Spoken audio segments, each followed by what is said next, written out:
Welcome to Behind the Tools. Here's Tradify CEO and your host, Michael Steckler. So welcome to the Behind the Tools Tradify podcast. I'm your host, Michael Steckler. I'm the CEO of Tradify, and I'm delighted this week to have on board Grant from Essex County Electrical. Hi, Grant. I really appreciate you joining us. Whereabouts in Essex are you guys based? Pretty much it's a bit hard to explain. I'm on the coast, sort of like the east. I'm on the east of Essex, pretty much as far east as you can go. Most people know Essex.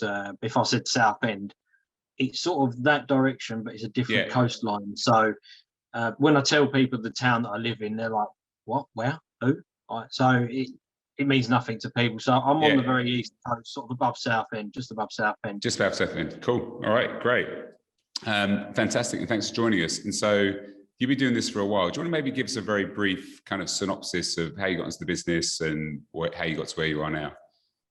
Yeah, no, I've been in the business probably since I was 18, so about 22 years now.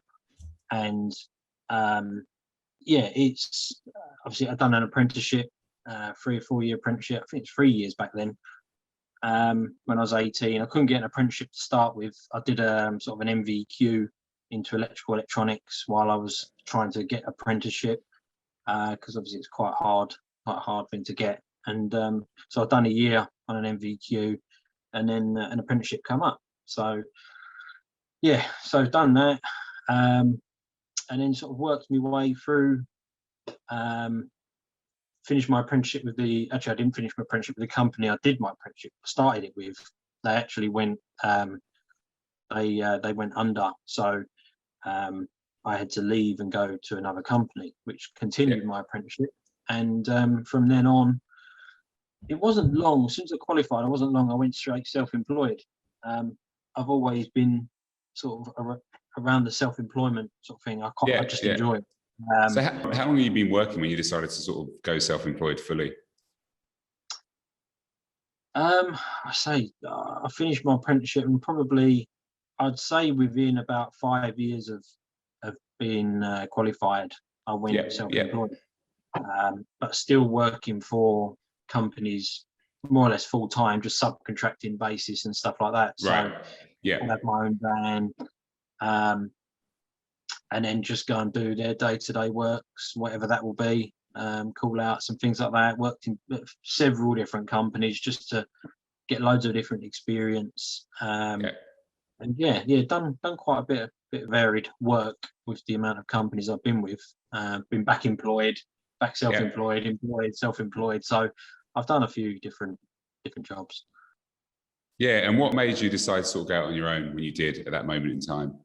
I mean, obviously, there's very low risk in subcontracting, so it was quite easy back then to sort of get some work. Although it's not guaranteed work, you could say, "Well, I've got nothing for you tomorrow," so it's quite hard in that respect. But generally, people I worked for had lots of work on. So self-employed for probably, I'd say most of my career. To be fair, I've probably been employed. I've been employed for 2 lots of 3 year stints, I think. I think that's pretty much it. Yeah. So all right. Cool. And you've got an apprentice now on board. When did you sort of do that, and what was the decision behind doing that? The apprentice started last July, I think it was. Yeah, he started last July. So over the last, obviously, with all what's going on with this pandemic and things like that, and then what's happening in the electrical sort of side with the private rental scheme. Most electricians you speak to, they're just so busy at the moment, and it's the same sort of thing, really. But before that come in, I was quite busy doing like office refurbs and things like that, and little jobs here and there, and then it all just went crazy. So I decided to just get an apprentice, because I've had an apprentice years ago, and I still keep in touch with him now. He's been qualified about 8 years now, and he's a really good lad. So I like to put back into the industry, my knowledge that I've learned and things like that. So it just gives people a good start. their career. Whether they qualify me and move on is entirely up to him. But the idea great. is he's got the job. Yeah, that's really good. No, it's a big fan. And for you touched on something I was going to ask you about. So we've got lots of listeners all over the world. They're probably not familiar, but in the UK, there was a thing called EICR, which is essentially really a certificate that landlords needed to get work done on their electricals, really, to make sure they're safe and all the rest of it. If you're renting a property, so that was a bit of a boom for electricians in the UK, right? That then we're getting called by landlords, real estate estate agents to do that work. What's your view on that? I mean, I guess that's been good for you in the last year.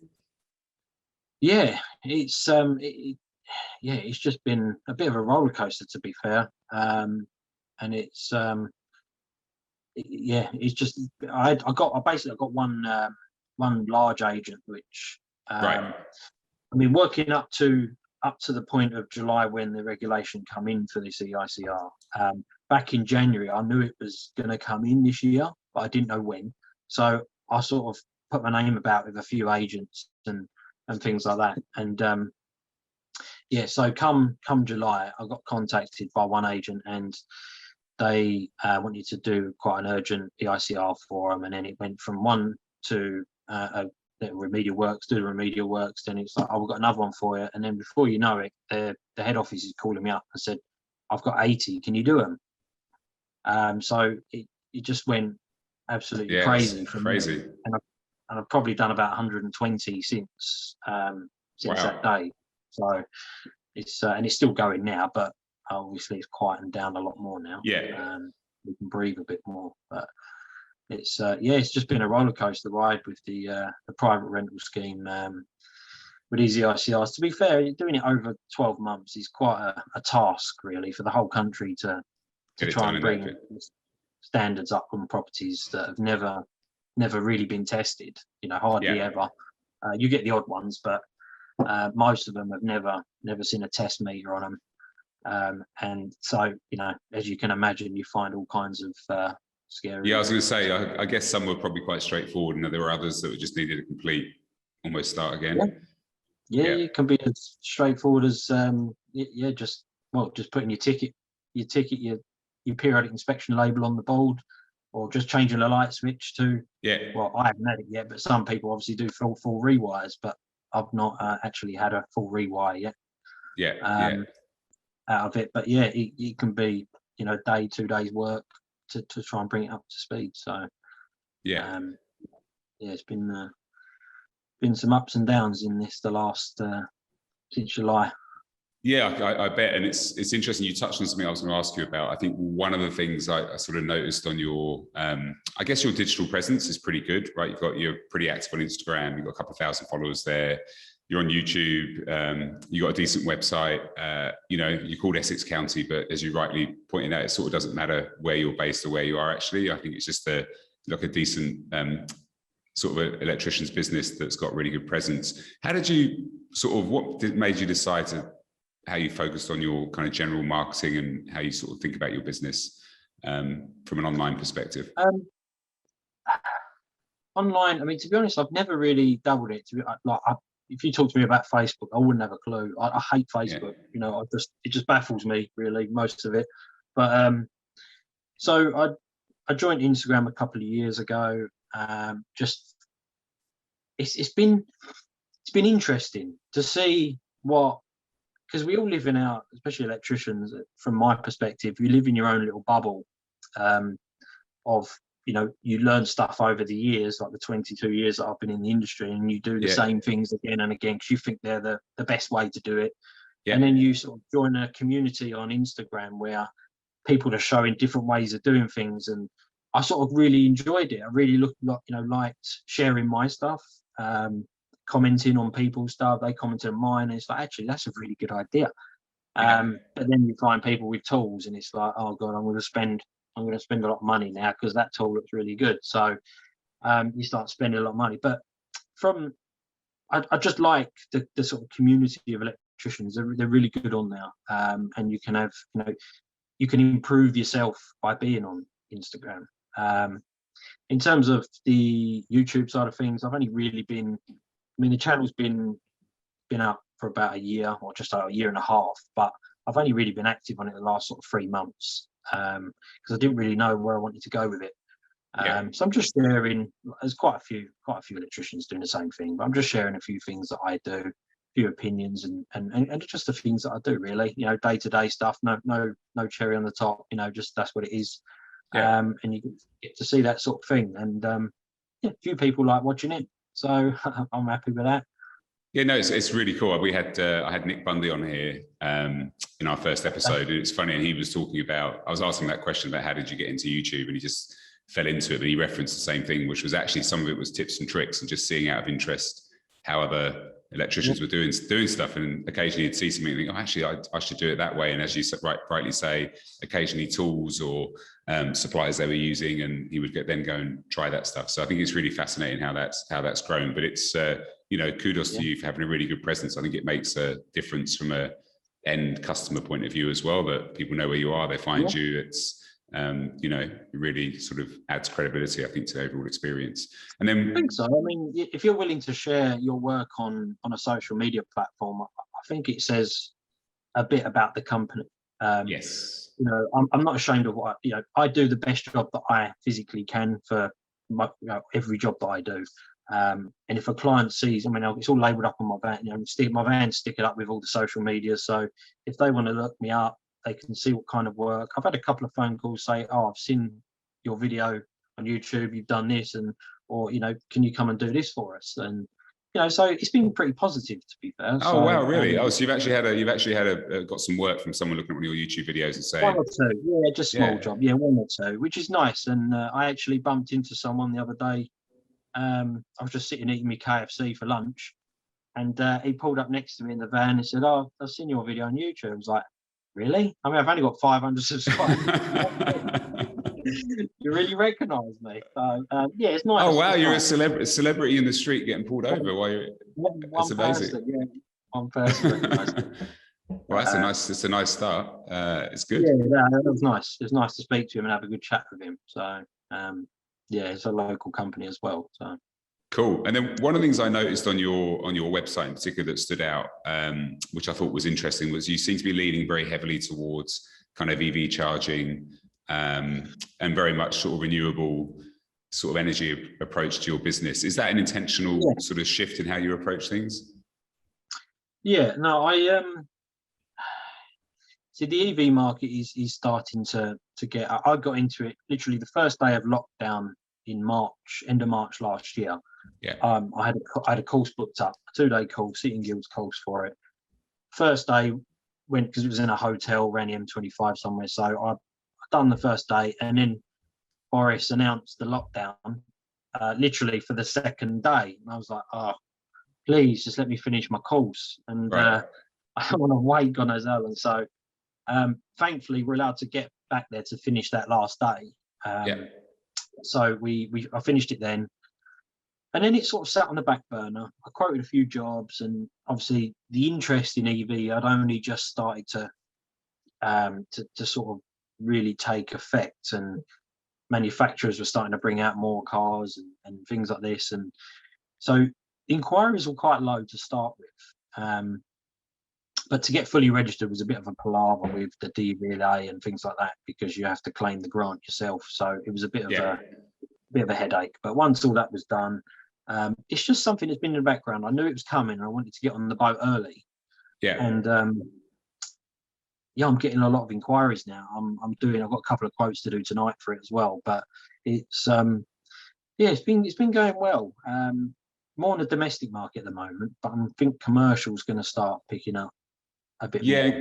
Could you walk through what that sort of the average job that you're getting called for looks like? In terms of the installations that you're doing and job size, that type of thing. What, an EV? Yeah. Say commercial don't really get a lot of call for it at the moment. It's been more domestic. But yeah, it does range from quite an easy.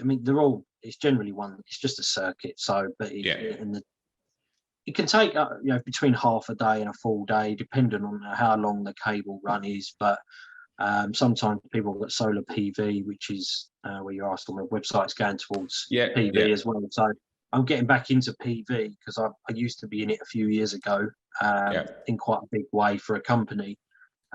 So I know EV and PV are going to work hand in hand, and they are now. When I install them, a lot of the customers do have solar PV on their roof, and they want to charge their car for free. Using that, it makes sense. Yeah, which is it's the way it's going to go. So, so offering the service where you can install solar PV with the EV charger as well, and there's some other bits that can be installed. So he's just perfect, really. It's perfect. It's good balancing too. And do you have a lot of competition? I mean, there are many people sort of in your area, are people doing it? Yeah. Yeah, it is growing. It is. To be honest, I don't advertise. I don't really do any marketing or anything like that, other than my social media presence. But I don't actually pay for any marketing or anything like that. So I haven't met anyone who does. It's funny actually you say that, because I haven't actually met anyone on this podcast and in general conversations with our customers that do advertise. Most of them say that actually when they advertise on some of those kind of marketplace websites, they're not huge fans. It doesn't work that well. Have you had a similar experience? Have you tried it on whether it's Rated People or other sites like that? Yeah. I've paid years ago. I paid for advertising and things like that. You could pay £500 for something to go out and you get nothing from it. Some people probably do, but in my experience, I've not really had anything from it. So the best form of advertising I find is either I've had my van sign written. So, and that was only done, to be honest, about 3 or 4 months ago because I've been so busy. I wanted to start pushing on the EV market, so I've just had EV plastered on the van. So it's quite obvious what I do. So some people have stopped me in the road, like, oh, you fit the charge points, and so just inquiries. I've not actually got jobs from doing that, but it's still getting awareness out of what I do. So that's probably the cheapest form of advertisement I've done.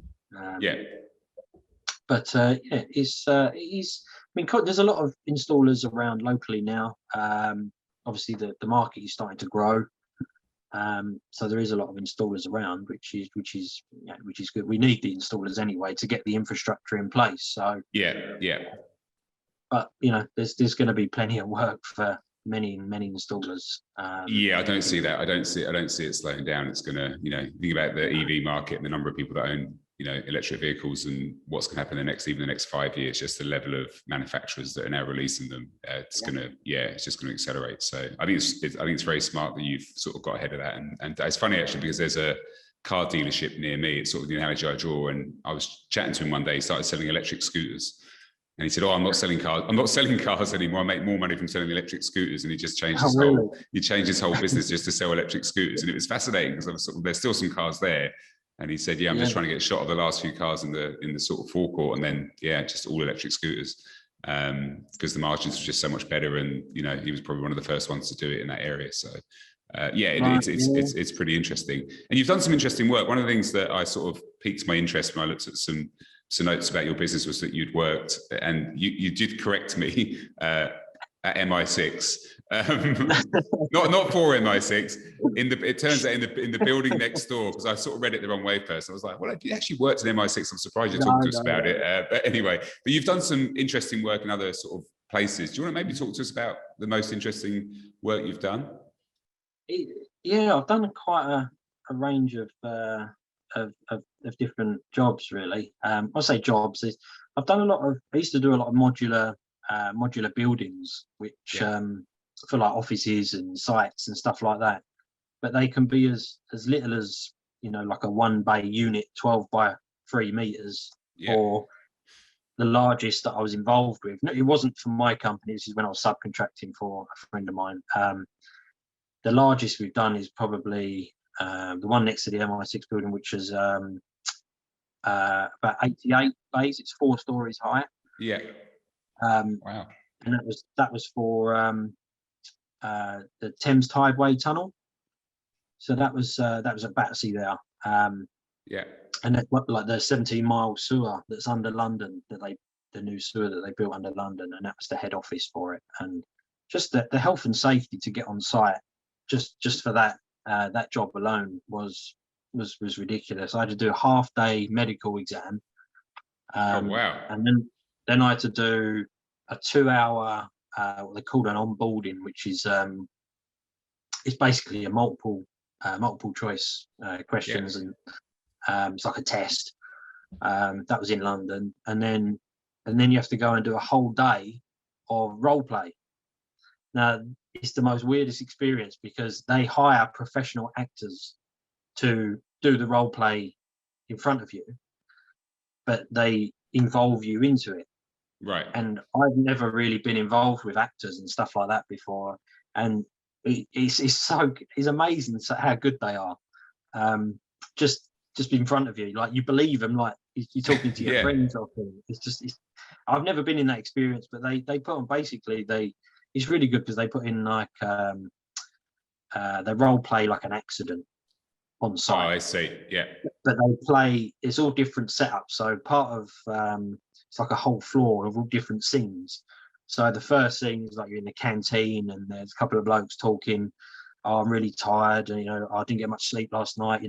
So someone's getting tired. That's the scene, and you build up a story around that, and then it goes to site, and then there's an accident, and then you go to the police are involved, and you're in like they're being questioned behind the glass sort of thing on the interview thing, and you get to see, and then it's just the whole experience was just it was just an awareness around the consequences of your actions.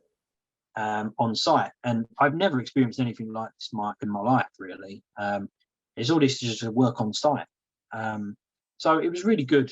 It was really good. You had almost you had a couple more than a couple of days of sort of pre-work but not work, just to get on there. Exactly. It's amazing.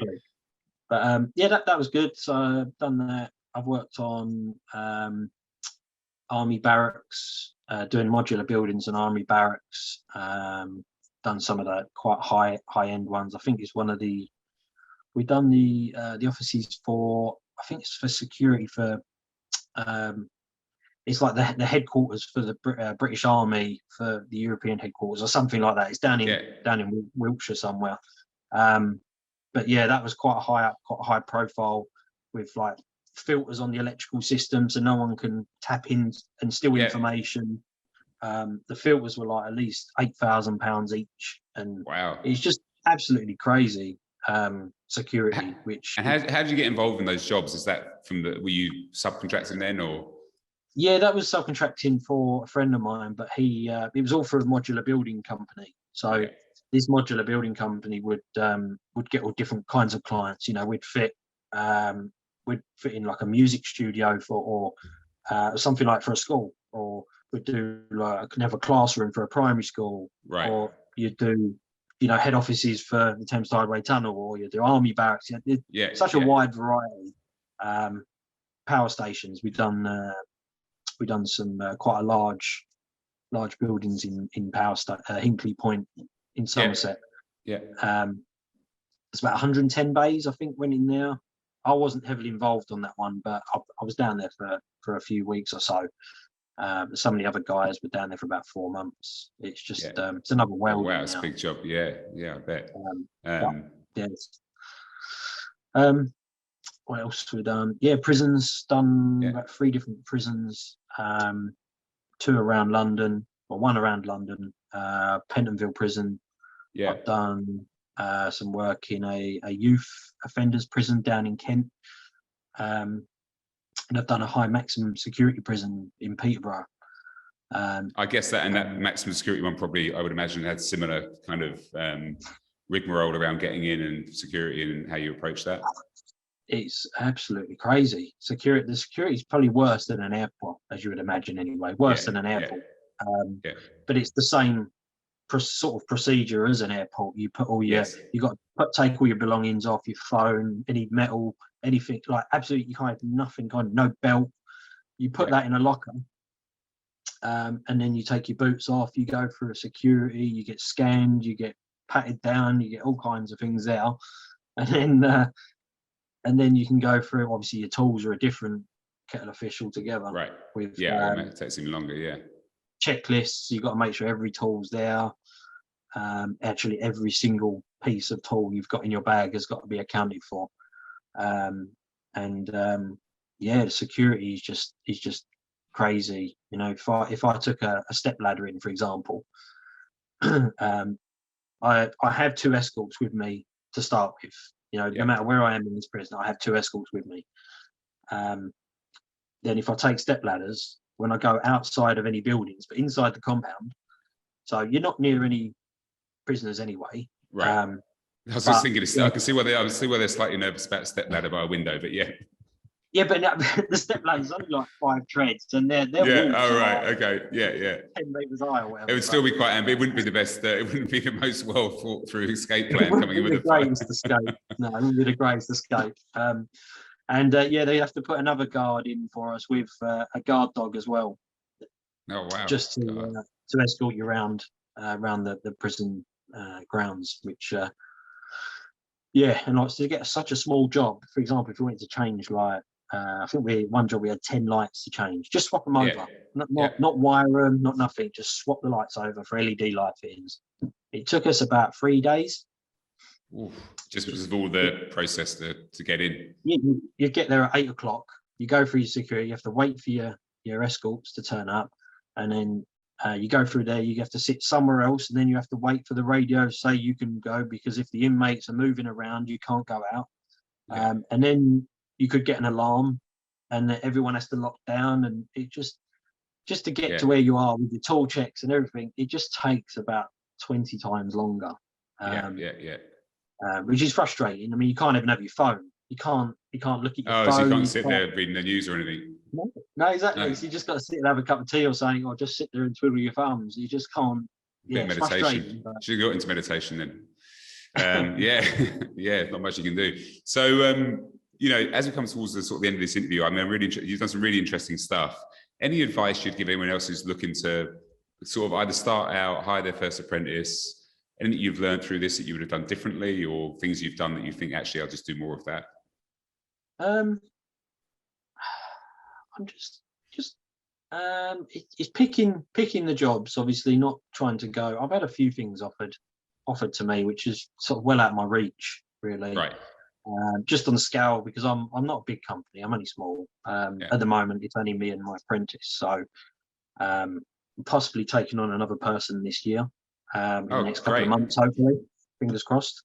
But it's just it's picking the jobs that are going to be right for you, and making sure, obviously, financially, that you can keep, you can obviously have the bankroll there to sort of fund the job, because obviously there's always terms with payments and stuff like that anyway. So just be wary of the jobs that you do. Be comfortable with what you are doing, and I don't think you need to rush anything. Things will fall into place, I think, if and as the time's right, So of course. Just take it easy. And I mean, obviously, I'm not a big company. I'm not as successful as probably a lot of other electricians are in the industry, but I'm happy with where I am, and the direction that I can see myself going is looking good. So I'm happy with that. It's great you were looking to hire someone else. I mean, is the plan to keep growing? Is that your ambition? I think in my head, I'd like to sort of have maybe 3 or 4 electricians. Yeah. So I have a small company, but it gives me options of sort of type of work that I do as well. Because I know that they are looking to build another power station right next to me. Actually, it's like 10 minutes down the road. Okay. The same as Hinkley Point C. The next one is the one near me. So in the next few years, there could be a lot of work there as well. So try and build a little team around me, and put my eggs in different baskets. So I think that's a key. Not just stick to one sort of area of the industry. Just diverse yourself around different areas, and get little bits of work here and now from all over come in, which is really good. Yes, it's great advice, I think, particularly around how you've diversified, with EV and other stuff that you've done. One of the things I was keen to understand, we talked about advertising and the fact it didn't work. you mentioned that you'd sort of got in with some estate agents, you know, when the EICR sort of kicked off. How did you approach that? How did you sort of, because if someone's looking, you know, listening and they're currently, you know, working for someone else or just finished their apprenticeship and thinking about going out on their own, how did you do that kind of outreach, I guess, to potential people that would look for your services? I was in years ago. I had a business with a friend of mine as well, and we did a lot of letting agent work back then, and I've learned a lot of things from a business I had with him. What we should and shouldn't be doing now. I mean, just as an example, back there, I don't know if they all do it now, but letting agents, they either used to be managed or unmanaged. Right. So if there were unmanaged letting agents, they literally, they'll instruct the work for you to do that at the property, whatever it might be, but then you invoice the landlord. Yeah. Now that was a big downfall for our business, because we was constantly chasing money. Yeah. Landlords wasn't paying. We kept having to instruct debt collectors to try and get our money. Not all. Obviously, you get some that don't pay. So so from that, I don't touch anyone that's unmanaged. Any agents that are unmanaged, there's obviously nothing wrong with it, but it's just the guarantee of they're not having a guarantee of your money. So the letting agents like to work for generally either will take it out of the rent, or they will take payment from the landlord before they instruct the work. So that helps, you know, having a bit of security there. But to get in with the agents, if you're just starting out, basically what I used to do is make up an information pack, get an information pack together with all kinds of regulation details in there. Right. A basic price list of what services you offer, and what you can do, a bit about yourself and the company.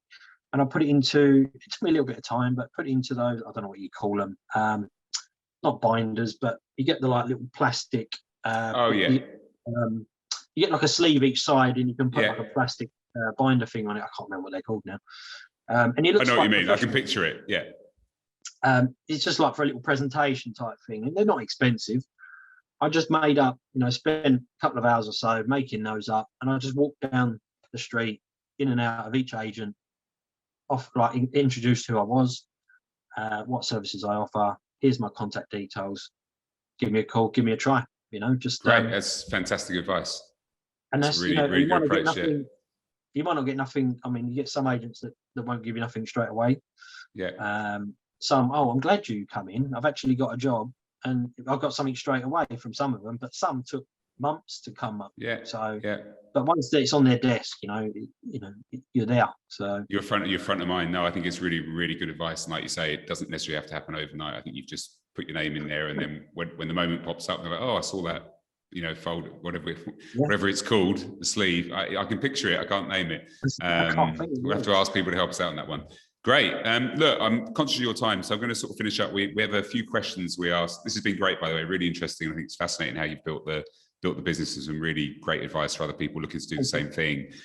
We finished with some rapid fire questions, one of which you've kind of you've already answered. Actually, one of the questions was, what's your go-to kind of lunch on the job? I don't know if you're going to answer KFC. I hope it's not KFC every day. I do worry about you. But yeah, what would your go-to lunch be? Okay, well, we have a thing which every Friday is called Fat Friday. So so Friday we alternate. We'll go KFC, or the next week we'll go McDonald's. The week after we could go Domino's. We just get whatever. But on a Friday we just get something that's not healthy. Eat healthy through the week, but yeah, it could be anything really. We just alternate it around. So you do it on a Friday, and what's in the week look like then normally? Oh, it's just boring, you know. Make Friday look really special. So just have a sandwich and yogurt and crisps, and nothing too exciting. Apple, banana, all that kind of thing, and then you look forward to Friday a bit more. And which were your favourite? Is it KFC? Is that? Yeah, to be honest, I do like my chicken. I do like chicken. There is a guilty pleasure. Yeah, I know what you mean. KFC is my the double stack is my weakness. Yeah. Good stuff. All right. The other question is, if you weren't an electrician, if you're going to pick another trade, what would it be? Probably a mechanic. Oh, okay. Yeah. I've always tinkered with cars, up until I had kids anyway. I always sort of like used to modify my cars and things like that and just play around with things. I've always been interested in cars, so yeah, it would have been a mechanic, but thankfully cool. I'm not a mechanic. And then if you had one kind of tool brand that you would go to, if there's one tool brand you're like, I can't live without this, what would it be? I'll tell you what, I've used several over the last year because of Instagram. You're getting excited by things that other people show you. I've bought about 3 or 4 different sets of screwdrivers just in the last 12 months. It's really bad. What's to the uninitiated? Tell me, what's the difference between a screwdriver? What's the thing that gets you excited about one screwdriver over another? It's just the way it feels in the hand. Yeah, the hand. Some and how long it lasts. You know, some. Yeah. I mean, sometimes I use screwdrivers to. You shouldn't be really to like bang them in the wall and like I could knock something out with it, and over time they just start falling and fraying, and it's like, I need a new set of screwdrivers now. So I've tried about 3 or 4 different sets, and I do like the Nipex ones or Weira. So it's but it's personal taste really. It's what feels right in the hand for the tools.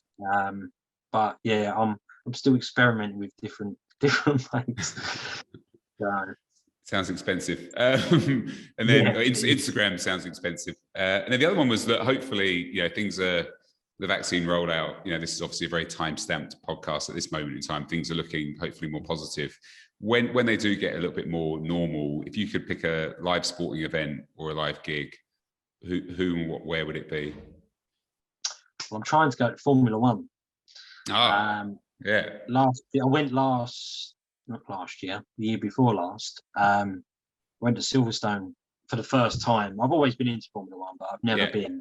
It's expensive. I'm not gonna lie, it's expensive.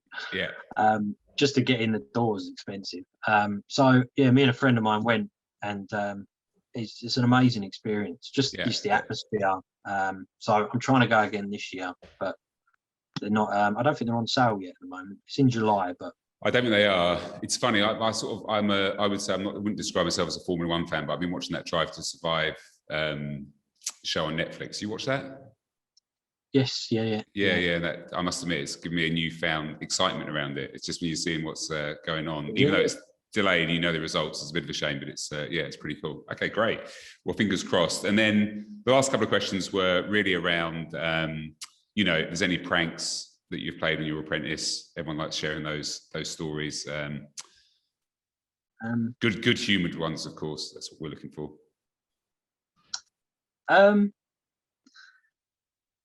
Obviously, cable tying the legs to step ladders are quite a good one.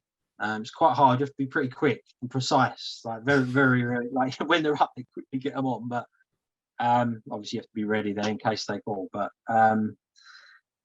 I've not really done a lot of pranks, to be honest. I've not really done a lot of pranks. I mean, that's probably that was probably the main one, or getting them to ask for something at the wholesalers which don't exist, like a Sky or something like that. Those common ones. But nothing recent. Not these days. Back in the old days, I used to get pranked myself more than me prank anyone else. But it's all good fun as long as it's done in the right, Yes, that was I agree. Yeah. Cool. And then last question is just if anyone else that you've come across that you've worked with that are in the trades that you would recommend we speak to next that you think are doing cool or interesting things. There's several on Instagram. I know you guys obviously you sponsor a lot of electricians as well, and obviously you speak to Nick Bundy and Jordan and things. Artisan and DSS. Obviously I watch all the videos as well. But there is there's quite a lot of there's quite a few on Instagram, to be fair. So you've got like the likes of Wheels Electrical Services. Yeah. Bristol Sparky's quite a funny bloke. He's good on Instagram. Luke Sparky. Yeah, there's several on there. P. Burke and Sons is a good company up north. There's several on there. Great. Cool. Well, with that, so Grant Speller from Essex County Electrical. It's been an absolute pleasure. I really appreciate you spending the time, by the way. And thanks for having me. You're doing some really interesting stuff. And look, and best of luck. I'm really excited to see how the business sort of pans out over the next couple of years. Fingers crossed things start to resemble a bit more normality. Yeah, your software has been helping me so much, over the last sort of since July. Really, I took it on because it's I've probably got about 250 jobs on there now. It's so good. Everything. To be honest, I only use about a quarter of what it can do, because that's all I need it to do. But as I grow and expand, I'm sure I can utilize those other areas too. So it's good software. Cool. Good to hear. Great. All right. Nice one. Thanks for that. We'll chat soon. Thanks, Grant. Thank you. Cheers. All right. See you. Bye. And that brings us to the end of this episode. Behind the Tools is brought to you by Tradify, job management software for your trade business. If you enjoyed the podcast, let us know by leaving a review, and be sure to tell your mates about it. Email behindthetools@tradifyhq.com if you or someone you know would be keen to join the show as a guest.